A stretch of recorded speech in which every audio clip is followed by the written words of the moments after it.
Hey there guys, it's Mr. Wolders here. Sorry I couldn't be with you guys in class, but I just wanted to touch base with you guys with a couple things, so I thought I'd make this little screencast for you, and you guys can consider these things. If you remember last day, that would be Thursday when I wasn't here off at the leadership conference, I asked you guys to put together a little bit of a different way of thinking about these causes that we've already looked at and played with a little bit. I suggested that a good way to remember things is to come up with acronyms that sort of give us a cue or something that we can sort of use to trigger our memory, our long-term memory of more complex ideas. And so we came up with the idea that there were many causes of World War in 1914. Now all these strategies are addressing the same question. Why was there a Great War in 1914? So we can sort of consider this in terms of what I had already introduced you to as before, which were what historians consider to be the traditional causes of the First World War: nationalism, the alliance system, militarism, and imperial rivalries.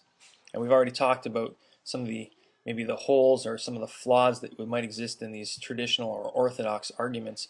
But nevertheless, they're helpful for organizing ideas and thinking about complex analysis of this very, very important historical question. So coming back to this, I asked you to, hopefully you did this, to categorize these under each of these headings and see how these ideas fit. So I've gone ahead and done this and hope to have this discussion with you. You can compare what you've done to what I've got here.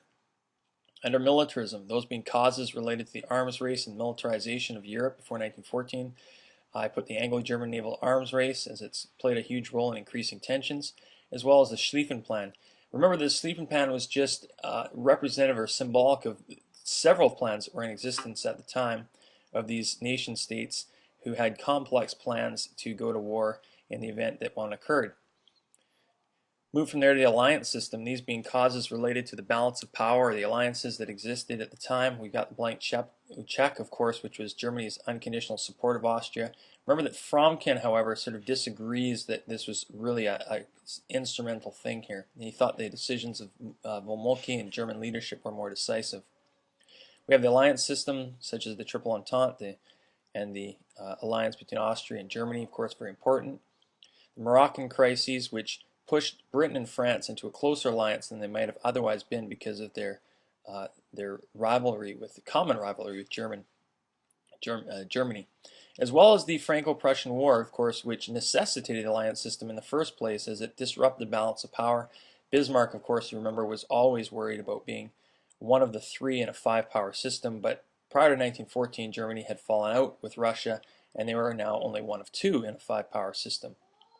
Move from there to the nationalism, being causes related to nationalist ideologies or tensions that threatened the existence of states like the Ottoman Empire, or which were representative of peoples desiring to create their new nation states.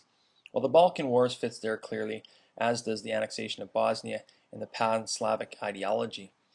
All of these, of course, played a huge role in creating this massive power vacuum in what was formerly territory of the Ottoman Empire. Of course, they were retreating from Europe, and there was this massive vacuum that both Russia and Austria-Hungary tried to fill. And of course, the assassination of Franz Ferdinand, largely carried out by Slavic terrorists. These were nationalists who desired to disrupt the status quo in the heart of Europe, or sorry, the heart of Balkans more accurately. But also socialism, if you consider the fact that Germans in key leadership positions, if you buy this argument, some Germans in key leadership positions thought that one of the ways to combat the growing popularity of socialist parties in Germany was to unite them in a common cause in a nationalistic war. This, of course, was common in other countries where they had similar, or in some cases like Britain with their Irish problem, they had other domestic problems that some people felt could be solved by an external threat. We move from there to imperialism, again increasing international tensions. These would all be events, particularly Kaiser Wilhelm and his policies, which were incredibly nationalistic and imperialistic, that led to increased tensions. But then we also have some terms that don't fit, such as the Spanish-American War.